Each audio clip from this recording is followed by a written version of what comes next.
Good day, everyone watching this, and welcome to Fancast, the official fanfic reading podcast, starring Kiyoshi and Xander. Hello. And the current speaker, Xion. What's the topic, Xion? We just lost a viewer.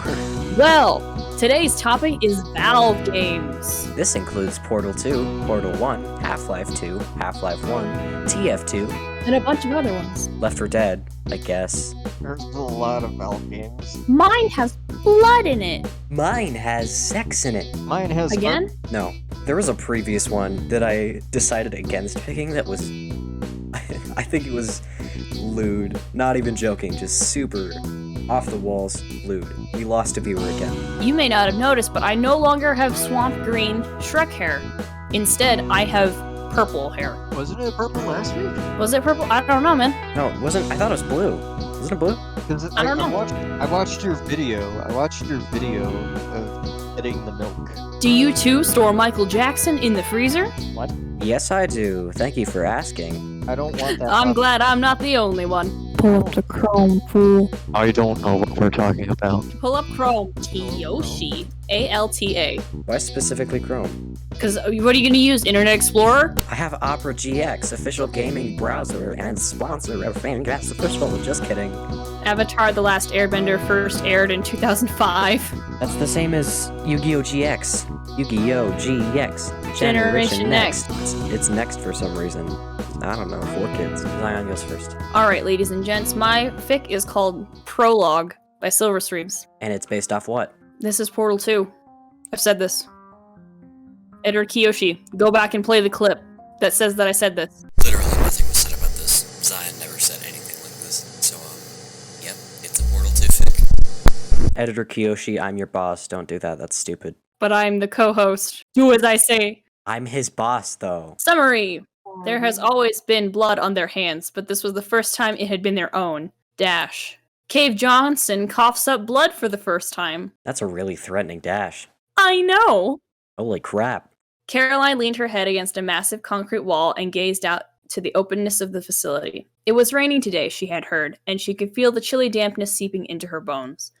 She took a moment to glance again at her watch, and then lit a cigarette with practiced ease. Only a few minutes until she needed to start getting the conference room prepped for the big meeting of the... I promise I can read! I swear I can read! Hang on, let me clean my glasses. Maybe that'll fix it. My glasses are filthy. They're always filthy and I never notice because I'm nearsighted. I mean, I haven't had my glasses on for the past 3 hours, so... Okay.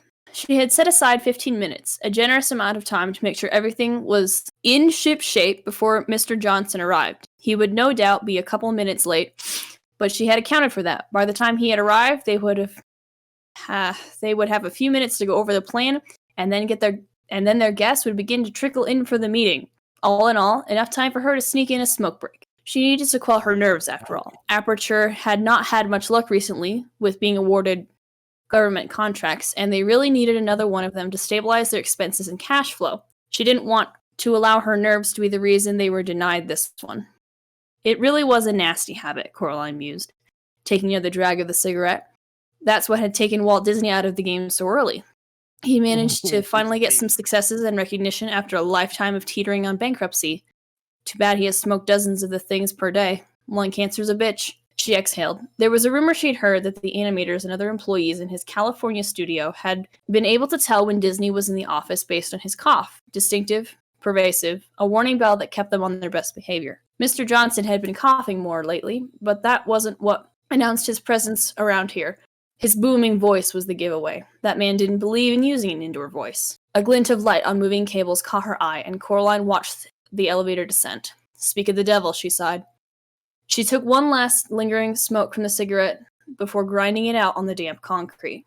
Making her way to the lobby, she paused to collect her clipboard and today's assortment of folders that she had set aside. Good morning, Mr. Johnson, she said after he had stepped out of the elevator. Morning. He gave a curt nod. You're early. Shrugging, he walked out from the elevator bay and through the lounge of the lobby. He made his way toward the doorway leading out to the open air Caroline had just been. She watched him wind his way over there, unsure if she was meant to follow or not. As he leaned his arm against the push door, he paused to pat down his pockets. His hand hesitated on his chest pocket, feeling the raised edges of the boxes of cigarettes. Then he pulled it out and flipped open the lid. He glanced back. You coming? Caroline hesitated, then clipped over and followed him through the doorway. The flick of his lighter provided a small ambient light that matched the gray dreariness of the morning in the mine. A lamp in the fog. He nursed the cigarette for a few minutes and then sighed. Not in a bad way, but more in a manner of relief. Caroline watched him visibly relax and then brighten up a little, as if he had absorbed the flame itself. She felt herself relax a little bit as well. He folded his arms together loosely and then leaned back against the wall, mirroring what Caroline had just been doing before his arrival. Caroline found her eyes fixated on the ground-out remains of her own cigarette. Disappointing. Those things were expensive, and she hadn't gotten her money's worth. After another moment, Cave Johnson glanced at her and then straightened, as if an idea had just occurred to him. You want one? He began to pull the box out of his pocket. Caroline smiled and shook her head. No, but thank you. Good. Cave Johnson gave a single nod. They're bad for you anyway. Don't start. He really should cut back on them. Easier said than done. Caroline's smile hardened to plastic. He seemed to have taken her refusal as a sign that she didn't smoke. That wasn't the truth, but she certainly wasn't going to correct him. Might as well let him continue to think well of her, even if this so-called virtue of hers was one of his own creation. The elevator trundled back toward the surface, no doubt off to collect more people for this morning's meeting. Her eyes followed it skyward until it disappeared into the haze. You ready for this meeting thing? As ready as I'll ever be. Caroline pulled out a stack of papers held together with a bent-up paperclip and handed it to her companion.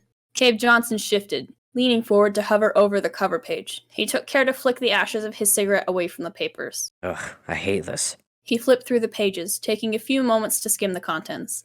He already knew all of this information. They'd gone over it yesterday, extensively, but it never hurt to refresh himself. They had, unfortunately, learned they couldn't just wing it when the government was involved. We don't need any of this proposal crap. We do good stuff. They should know it by now. He struck the stack with the back of his hand once. Hate asking for money like this. We're not goddamn beggars. Under his breath, he added, Wish we could make our own money. That would be nice, said Caroline. It's a shame we don't know how to create counterfeit money. Not yet. I mean, we got a printer in the basement. We gotta have more ink cartridges, though. We keep running out. Some guy keeps printing signs not to walk on the road. He gave a flash of a smile. A joke. Sort of. Not really. But for legal reasons, it was a joke. In case any of those government lackeys had overheard them. Add it to the list for R&D. He kept his eyes trained on the descending elevator and his smile faded. Guess we'd better get in there. He said. He sighed. He took a few final drags of the cigarette, the last of which forced him to erupt into a cough. At first, Caroline didn't move. She would wait for him to finish, and then he would walk through the door and she would follow him, and they would walk together to the conference room. But when it became evident that this wasn't just a single cough, but a series of coughs that were growing in intensity, she sprang into action. Hold on, I'll be right back, she said, moving past him and throwing open the door into the lobby. Her mind raced through the layout of this level, zipping through potential paths like a binary search tree. She hadn't been down on this level in a tick. They didn't often get guests of this caliber and thus didn't need to use their nicest lobby. And she could not for the life of her figure out the quickest way to water. She needed a break room, a water cooler, a sink, a bathroom, a kitchen, anything. But her mind just smashed into dead ends. She stood, frozen, one step in the lobby and the other outside. Cave Johnson's coughs echoed into the lobby. Caroline's yes. Caroline's gaze briefly lifted, taking in the lobby itself for a moment rather than the blueprints filling her mind. Her eyes latched onto a man who had been... What the fuck? Her eyes latched upon a man who had been, until Caroline burst in, idly flipping through an outdated magazine. Now he sat straightened, staring at her. You! She barked, pointing a finger. The already startled man looked even more startled, glancing to the side briefly before realizing that Caroline was talking to him directly. Still, he pointed himself and raised his eyebrows. Yes, you! She swiped a finger towards the hallways. Bring me a glass of water for Mr. Johnson! Changing accents. But She snapped her fingers. Now! The man stumbled to his feet and accidentally kicked over his briefcase. He crouched briefly, fumbling for the leather rectangle before remembering that it wasn't his priority. He straightened. After steadying, he took a brief look around the lobby and took off down a hallway. His head twisted back and forth as he looked at the various doors. Caroline got a glimpse of his visitor badge as he whisked by. Oh, so much for making a positive impression. But she couldn't worry about her reputation at the moment. The majority of Aperture employees already thought she was a bitch. What was one more government representative? Caroline darted back through the door and closed it tightly behind her. Cave Johnson was bent over slightly, one hand leaning against the wall for support.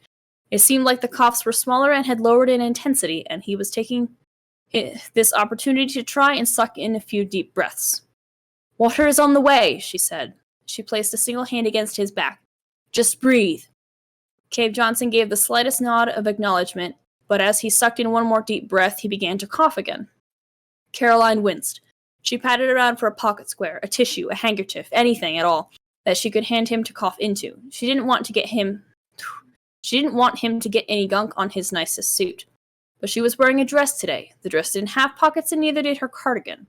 Her hands roved to the scarf tied around her neck and she yanked. It didn't move. Caroline made a strangled sound akin to one of the ones Mr. Johnson had been making. When it did not release, she frowned and dug a finger into the knot until it finally came loose. "Here," she said, pressing the white fabric into his hand. What? Xander? Hello? "Oh, he's dead. No. He's I'm dead. here. I'm here. I just He is need less more drink. dead. Need more drink. He's unalive. He is now chugging. He's He's chugging. not chugging, he's sipping very Don't worry, largely. Don't worry, I just need another. No, I just need no, another zap. Xander, I just need Xander, another zap, and it'll be Xander, all- Xander. Ah! Did you hold down the button? You gotta hold down the button. And on that note, I have a question for the author. Why is she pulling on the scarf when the first move should have been to unknot it? She was in a hurry. I still feel like it'd be faster to just Well, unknot it mistake. the first time. Well, normal people make mistakes. Zion, just gonna say, real quick, Caroline isn't British. And I don't care. Yeah, I knew you were gonna say that. You'll have to excuse me if it's been a hot second since I heard her actual accent. The scarf crumpled as he curled his fist around it, but he almost didn't seem to be aware of the action. It was almost like it was a reflex, as if she had handed something to an octopus. He coughed once against the back of his hand and then straightened, and then delved into another sequence of coughs. With the severity of these coughs, Caroline would have thought they would be so loud, so echoing, much like how they had echoed and amplified within her brain. But the vastness of the space dissipated the sound, evaporating the echo. It almost felt like the coughs hadn't existed. After a couple more slower but hearty coughs, Cave Johnson tugged the scarf from his I can read, promise. Cave Johnson tugged the scarf from his fist and pressed it to his mouth. He gave another heavy, jerky cough, this one sounding more wet than the others, and then he stopped. Whatever had caused him to cough so much seemed to have dislodged itself. This time, he was a bit more careful in taking in air, trying to not overdo it. He let his breathing return to normal. His abandoned cigarette had fallen to the ground and was still pulsing, despite the dampness of the ground. Caroline took a step and ground it out with the toe of her shoe. That was 2 cigarettes now that hadn't been fully utilized. A waste. At least she hadn't paid for that one. Once she was satisfied that the cigarette had been appropriately pulverized, Caroline began to realize that Cave Johnson had not said anything. Not in a while. She wasn't sure if he had even moved recently either. She looked to see him staring intently down at the scarf. She took a step forward, placing a hand on his trembling arm. "What is it?" His arm steadied, briefly, and she looked down. Bright, wet blood shone back against the scarf's dark white.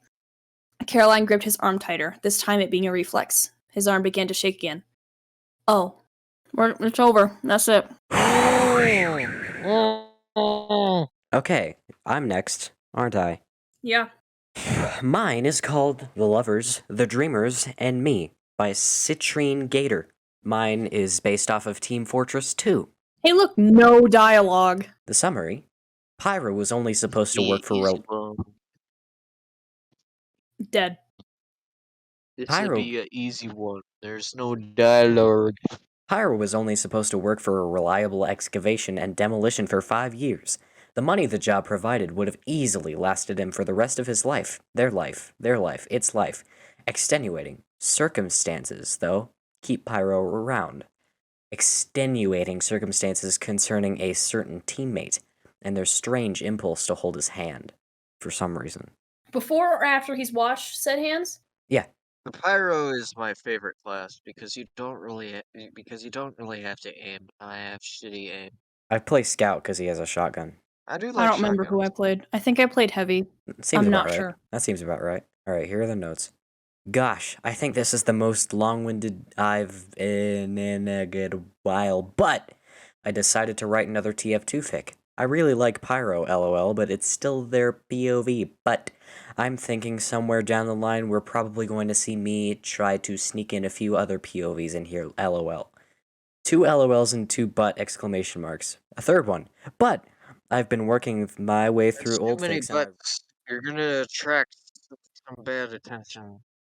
I've been working my way through old fics and I realized there weren't actually a whole lot of soulmate AUs out there. And I'm always one to jump to opportunity LOL, so I decided number 2, make one.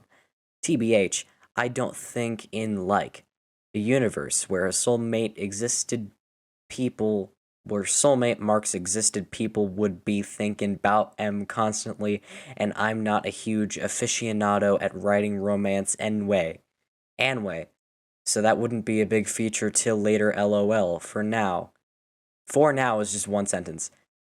The letter U, I'll get to look over my hashtag swagger and hashtag awesome pyro headcanons. The title is always liable to change right now because I'm not super confident in it, but it's a song from my pyro playlist I've got, so, period. Kermit the Frog song stays for now. But, exclamation mark, W, all that said, hope you enjoy the first chapter. Rockin' around the Kermit tree, have a happy Muppet day. See the end of the work for more notes. Okay, I'm gonna actually start reading now. That took a year. The job was only supposed to last 5 years. It had a clear sign-on and end date, with a hefty sum paid when they were done, too. But life had his way of sewing order into every which crevice, though, so it came as no surprise to Pyro, nearing the end of their contract, that they ended up signing on for another 5 years. Reliable Excavation and Demolition had first approached them on their old factory job, which was a brave move to make in the face of public, but the assumption that a crowd promised safety made for a good cover too. Also, this pyro specifically is on the red team, because Reliable Excavation and Demolition. Sorry, I didn't know that that was what that stood for. If that was obvious and everyone was yelling at me, I apologize.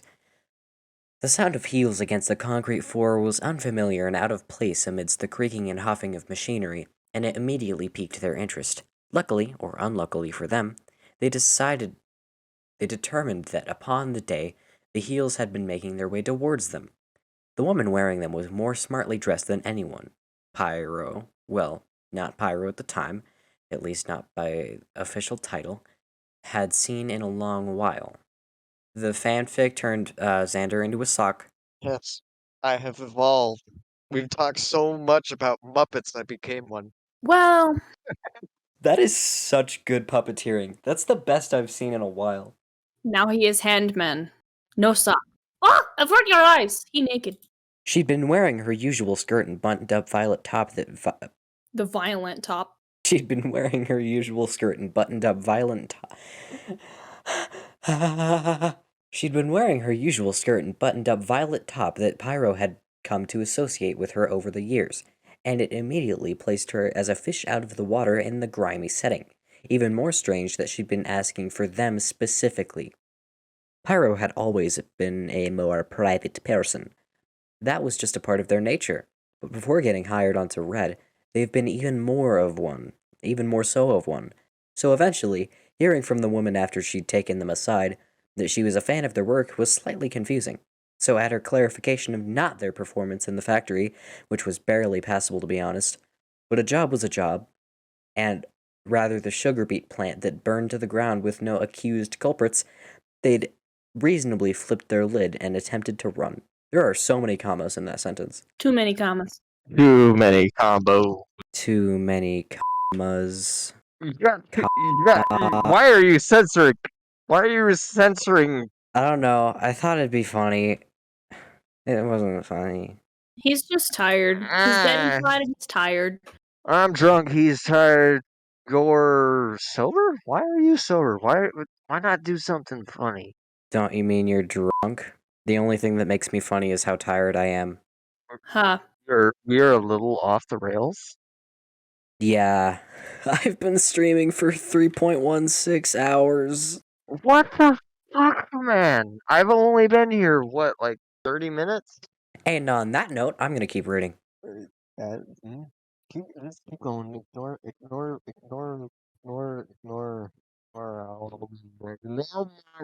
fucking mouth. It took more sanity for you to say that than for me to just keep reading. The running didn't last long because the woman had somehow locked the doors behind them without their noticing, and the only way out seemed to be through her. And seeing as they were currently unarmed and the woman had a barely noticeable pistol hidden beneath her jacket, it appeared they'd have things to talk over. Miss Pauling, as she'd quickly introduced herself after managing to wrangle the pyro back to a state where they could have a more straightforward conversation, had quickly made sure to tell them that they were not in any form of trouble. Instead, she was looking for a pyrotechnics expert, looking for someone to give her the title Pyro to. Of course, she'd given them the papers to look over, spelling out how much the company she was representing, Red, was not accountable for, including, but not limited to, personal injury, mentally, physically, or otherwise permanent death. What other kind of death is there? Which had seemed strange to them at the time because, of course, death was permanent. How could it not be? Intrusions of privacy, and the death of loved ones. And for a majority of those, they were the last thing on Pyro's mind as they immediately moved to sign, disregarding Miss Pauling's reassurance that they could sleep on the decision if they were unsure. Pyro had never felt less hesitant in their life. Red promised, at the very least, they'd be setting things on fire and get paid for it. They'd also seen the clause beneath that said yes, that included people, which was slightly unsettling and ultimately not a deal breaker to them. With fire, more often than not came the death of living things. They'd seen people burn before, and though it was unpleasant, it was bearable. And thus began the beginning of Pyro's first 5-year contract working for Red in the gravel wars.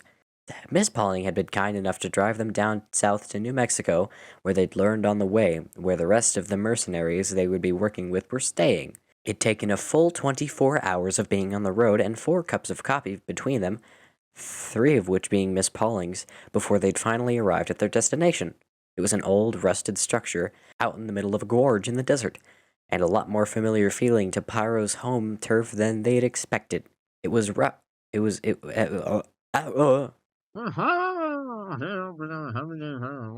It's Pyro. It was rough around the edges and felt a bit hastily put together, but Miss Pauling's assured that it would last more than a few large explosions. Pyro was half considering putting that to the test, but they'd been quickly distracted by a stranger's appearance near the edge of the concrete garage ahead of them.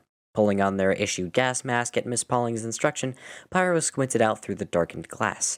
They had a different full-face respirator long before Miss Pauling had given them the higher quality one, so it was a familiar weight perched upon their features as Pauling's car drew closer. Pyro had to discard their old mask, though. They felt a bit sour over it, but at the reasoning being that there was too recognizable and it was, well, old, Pyro had eventually conceded. Their filters hadn't been replaced in years, and the lenses were beyond scratch. One was at risk of falling out, so the replacement was long overdue. That didn't mean they weren't still testy about having to throw them away. The fuzzy feet... He's fine. He'll live. Oh God, man, this is like long. He is actually wearing a gas mask. It's Pyro. Yeah. I didn't notice. Yeah. I don't have any props. Yeah. I don't know if you can understand what the fuck I'm saying because it is very hard to understand. Wait, I got this. Hold on. Are you trying to decipher what I'm saying? That was easy. Oh, hey, that was easy. That was easy. That was easy. That was easy. Mushroom dance. Mushroom dance. Whatever could it mean? The fuzzy figure leaned against the stonework casually. A bright pinprick of flame held up close to their mouth that Pyro figured had to be a cigarette. They couldn't tell whether their new mask was obscuring the stranger's face, or whether they were wearing some sort of mask. Either way, Pyro figured they'd be able to tell soon enough. Rolling to a stop to the next entrance, Pyro hesitantly followed Miss Pauling out of the car. They readjusted their pant legs, making sure the excess fabric was tucked into their boots while side-eyeing the 2 other people. Miss Pauling walked up to the man by the entrance breezily, shaking his hand once before making some sort of small talk. The stranger did indeed have some sort of full mace. He had mace. Are we going on to the next story? No, I'm not done yet. I have just one more remembered. paragraph to read. I just remembered. You should read your paragraph and then I'll tell you. Okay, the stranger did indeed have some sort of full-face mask on, but it was open enough not to hide his eyes and mouth, hence the cigarette pursed between his lips. Easing back upright, Pyro hesitantly crunched over the gravel after mispowling.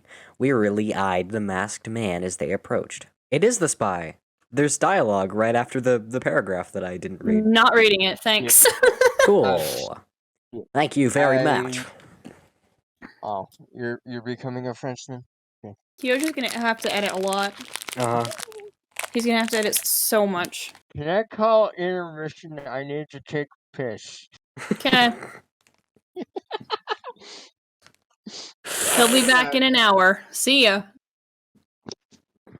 Oh, nope. He'll be back in an hour.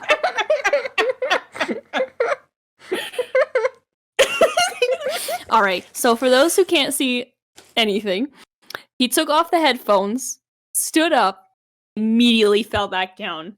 Kiyoshi is dying. He's trying not to choke, like that one corpse song. You know, that one? Yeah, that one. It's all good here on the Twitch. Or the YouTube, if that's the platform you're watching this on. Twitch.tv/Fancast official. Oh, hey, I can eat.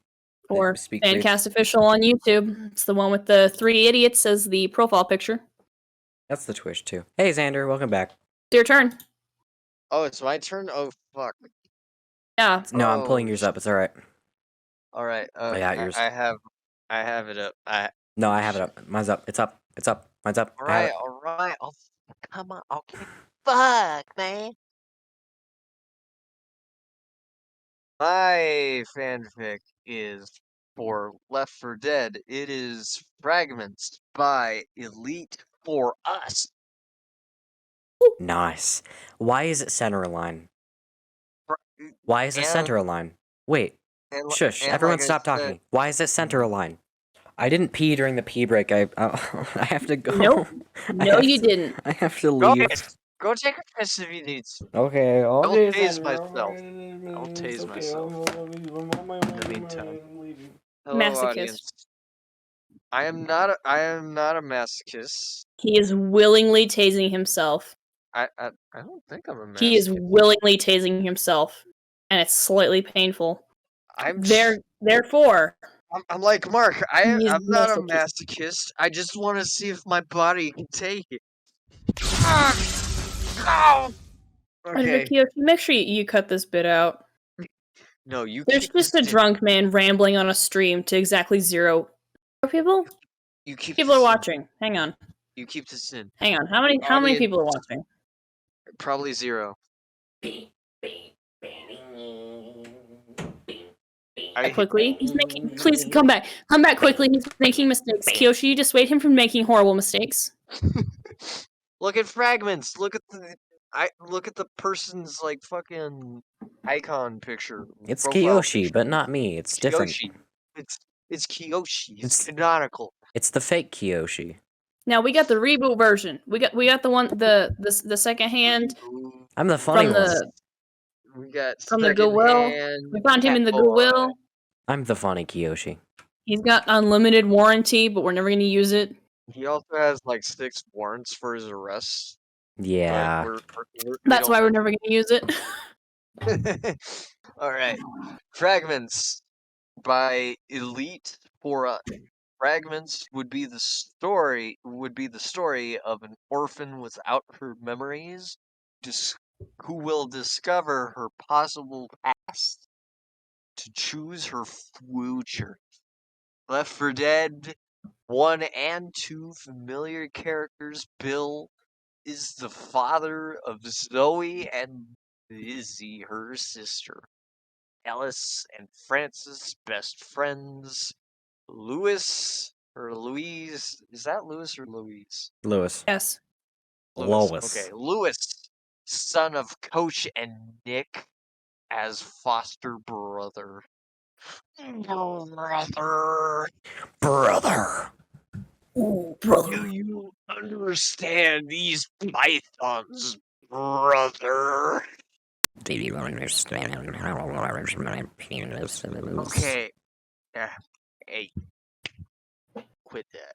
This is a family stream. No, I it's will have not. Are you You kidding me? understand I will have- now I will Jesus. how big I my will penis have really Jesus. is. I will have That fits Jesus so come down perfectly. here and smack you right in the dick. No. This is a pair of scissors. Oh shit, she getting serious, man. Okay, without her memories, Rochelle that's Rochelle, right? Yes. Sure. Okay, Rochelle. Rochelle. You're right. Tries to live with the one who claims to be her beloved for generations. She will learn to live in a family and discover a feeling she never had. Family love. Good God, I almost threw up. Alright, chapter 1. Okay, I have a question before you get going. No. All right. It's a very short chapter. It's almost just one paragraph. It's gonna feel like a year with Xander reading it. Alright, a woman was pregnant in a big storm day. A clear night when she gave birth to her daughter Rochelle. Took her last breath. A black-skinned girl, light brown hair, but one thing that made her stand out was her eyes so green that made the nurses enchanted by the beauty of those mesmerizing eyes. But her fate would not be like those other babies. For her father had been gone years ago, and her mother passed away. They took her as an orphan in the early days of her life. All of that is just one sentence. Yeah, fuck you. No, it's not you. It's the writer. Oh. Even though she was a baby who attracted attention, she never managed to be adopted. Some said she emanated negative energy. When she was 5 years old, she learned how to read and write before some children. So they saw that she was an easy learner of high degree. She was turned 9 years old, decided she would be Try that again. Oh my, You got it, Xander. It's okay. everything just jumped everywhere. The thing is, you have to read faster. She decided that she would use to be a good girl and who always obeyed and understood her place. She began to question herself. Zion, this is Why all don't you. Or not. I fuck? Let Zion know. My brain is What? melting. What? Zion, become a black woman. I can't highlight it. I'm about as white as they get. I'm about as white as they get. You're the Oh, palest Lord. person I know. Not even lying. You're the Literally. palest person I know. Xander's a very close second, though. So that means Kiyoshi's the nun? Sorry, Okay, ma'am. Kiyoshi's the closest to I being a am the black woman. manager. Kiyoshi's the closest to being a black woman. Go, Kiyoshi. Become a black woman. I'm sorry, what was that? I'm gonna need you to say that. Sorry, I need to remove my glasses. I need to fix it. Zion I'm is sorry, the can I whitest see that again, sir? Can I see your identification? Zion's the whitest that they come, she says. I am a close second, so that means you're the closest to being a black woman, so become it. Zion, just read it. Just do it. Why don't they accept me? Why do I have the empty feeling? Lifelessness? Their thoughts were interrupted by a nun who was staring at her in a frightened way. Because so much evil in your heart. What does your soul fear? The one you have so much contempt. Ah, shit, you're fucking me up. Sorry. The one you have so much contempt for others. What are you? Rochelle realized that the questions weren't for her, but for that Ara. Rochelle just hung her head in disappointment. How will I answer if I don't even know or who I am? The nun grabbed her hand, gave her a rosemary, and prayed with her eyes and whispered, "May your soul be forgiven. Damn. Faith in your choices, and don't forget, get fire to protect those at home." I took off my headphones and I was still able to hear him. Rochelle felt the relief as her soul confronted by the words that would be something that she would never forget about her first spiritual connection. She started school late, but followed well and still felt the emptiness. But soon it ended when she was 16 and pregnant, and she was finally adopted by a man named Virgil, who was his wife through cancer. I don't blame you, Xander. For once, it's not you. Finally adopted by a name by Virgil, who lost his wife, cancer, and his daughter died in an accident. She she saw through those eyes the man's sadness and understood him perfectly. My name is Virgil. My brother is Dante. We are demons. I will be your father. Here's here's a giant anime sword. Rochelle never knew the meaning of what the fuck I just said. I A was gonna father I was and gonna mother, say something but really quickly. understood that I he was gonna say, spoke I was not gonna say with something, but his you mouth, decided but you with you his doing other stuff. But I was gonna say that. throbbing uterus. What are you saying? She hugged him in the uterus and said, "Rochelle, your daughter." They stayed there hugging in one of the happiest days of both. Oh no, she has a missing parent. She must Missing be carriage. a main character. I'm sorry, everybody. You'll see this in the you'll see this part in the video when it goes up, maybe. So just bear with us. You'll hear something. Thank you everybody for watching, for joining us and what. Never mind, hang on. Gotta get the giggles out. Gotta get the drunk bastard out the door. Here, Thank you everybody for watching, let me for tase coming. him. Try it again, try it again. Mother. Let me tase him real quick. Why do you do these things to yourself? To punish. Thank you everybody for joining us in this Fancast episode of Valve Games. We hope you have a good night. As always, we are your hosts, Kiyoshi, Xander, and Xion. Always remember, wear a hose. Do you mean a condom? Have a good night, ladies and gentlemen. Alright, see you later. Have a good bye. Bye, fuckers. I had a stroke.